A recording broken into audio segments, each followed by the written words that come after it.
When I woke up from my heavy sleep, the headphones were still on my ears, but my surroundings were dark and quiet.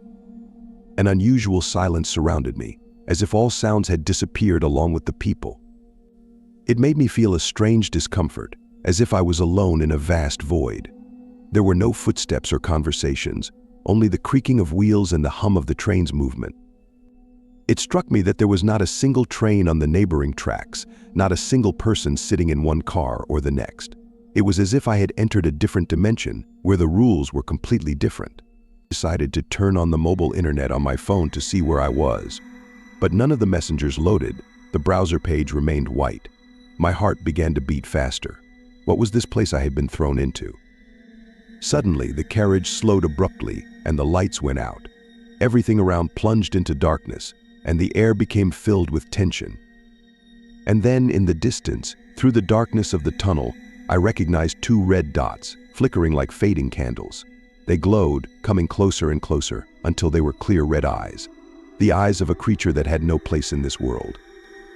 I turned off my headphones with a trembling hand and stepped out of the train car.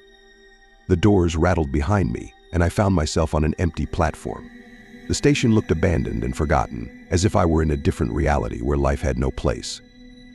But the most frightening thing happened when I turned around and saw him. The creature, taller than 3 meters, was approaching me with glowing red eyes emitting hellish flames. Its skin was covered in slime, its paws were sharp and clawed, and its mouth opened into a wide, terrifying grin. I backed away, trying to find a way to escape, but there were only abandoned walls and hopelessness around me. The creature drew closer and closer, its breath becoming palpable, as if death were already reaching out its cold hand to me. Time seemed to slow down, each second dragging on, trying to hide me in its web of fear. My mind was cloudy, and my heart was beating like a drum, ready to burst into pieces. I thought it was the end, that I would go mad with fear, but at the last moment I heard a muffled rustle above my head. Looking up, I saw a metal staircase leading to closed doors upstairs. Without a second thought, I ran down the steps, feeling the creature bearing down after me. My legs felt like they were bound by a chain of fear, but I kept moving forward, for there was no alternative. That night has stayed with me forever, reminding me that there are dark corners of the world where hideous things lurk that don't fit within the confines of our rational world. It was a journey into the terrifying depths of my subconscious, where reality and nightmare intertwined into a single terrifying image. I ran without looking back until I reached the lights of the city. But even now that I was among people, I was still haunted by the fear and terror I had experienced in the abandoned subway. That night has stayed with me forever, reminding me that there are dark corners of the world where hideous things lurk that don't fit within the confines of our rational world. It was a journey into the terrifying depths of my subconscious, where reality and nightmare intertwined into a single terrifying image. I worked in the subway as an inspector of railroad tracks and structures, taking care of them and fixing problems. On one of my usual night shifts, I walked alone through the tunnel and inspected the rails. Everything around me seemed deceptively familiar and alien at the same time, as if the familiar images had been distorted by an incomprehensible force. Step by step I moved forward. The flickering of the lanterns enveloped me like a shifting ghost. Kaleidoscopic shadows loomed on the walls, creating ominous images that seemed to haunt me in the dark, narrow passage. And then I heard the train horn. But why was it here, at this late hour, and in such a place? And besides, there was no such flight on the schedule. Unable to contain my sanity, I continued on my way, driven by incomprehension and fear. In the distance, I noticed the silhouettes of two figures mysteriously attracting my attention. One was tall and thin, like a ghost from a nightmare. The other was curvy and unnaturally short, like a demon that had emerged from the hellish underworlds. The forces of evil they carried seemed to sparkle in the eternal darkness of the tunnel, making me realize that they were not ghostly reflections, but realities that were about to overwhelm my mind and soul. I felt a cold sweat break out on my forehead, longing and dread gripping me, as if I had become a plaything in the hands of sinister forces beyond the control of this world. My lungs began to burn with fire as I started running towards the station, trying to escape from this nightmare. The laughter and whispers behind me were like stray blizzards flitting through the void. The walkie-talkie in my hand only buzzed and clicked meaninglessly, making no meaningful sound.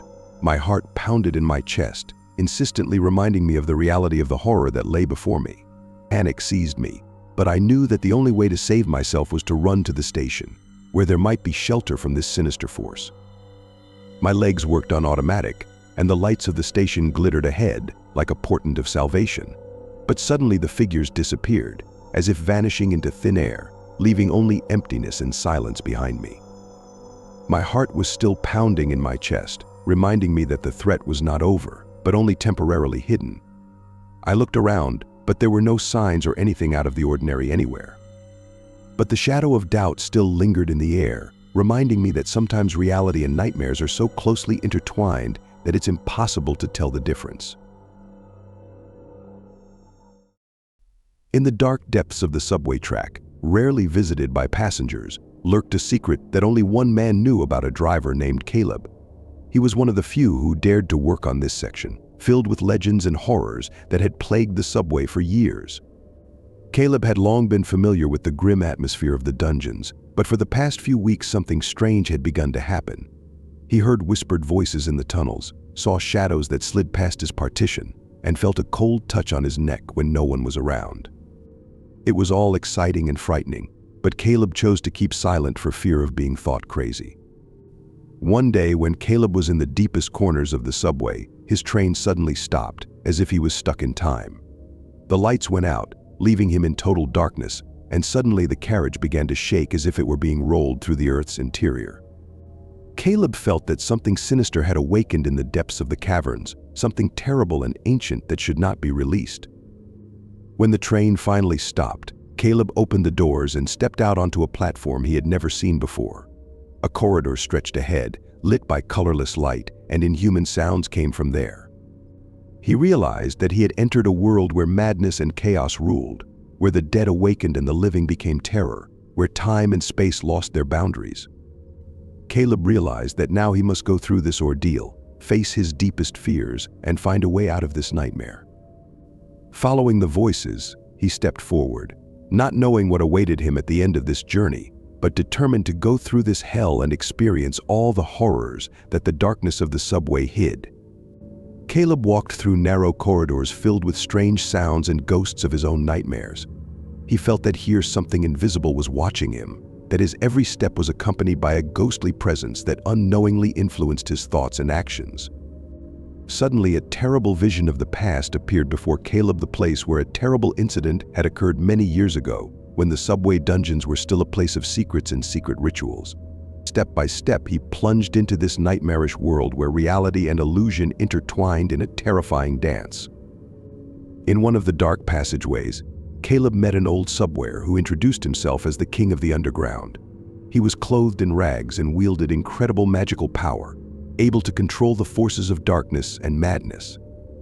The underground king offered Caleb a deal to return him to the real world in exchange for his soul and loyalty. Caleb realized that he faced a choice: stay in this nightmare and become a slave to the underground king, or refuse his offer and find a way to return to his real life.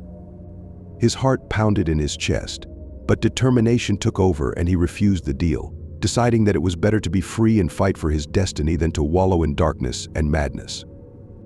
With that decision, Caleb suddenly felt the air around him pierced with light, the darkness vanished, and he woke up at his desk in the cab of a subway train. The entire nightmare that had passed had seemed like a dream, but in his heart there remained a trace of the frightening reality of what might lurk in the dark corners of the subway. Caleb decided that he would never again return to those forgotten tracks where secrets and horrors lurked. But every time he passed uncharted tunnels, he remembered his adventure and that mysterious world where he had almost lost himself. And the subway continued to whisper its secrets, calling those who would dare to enter its darkness to meet madness,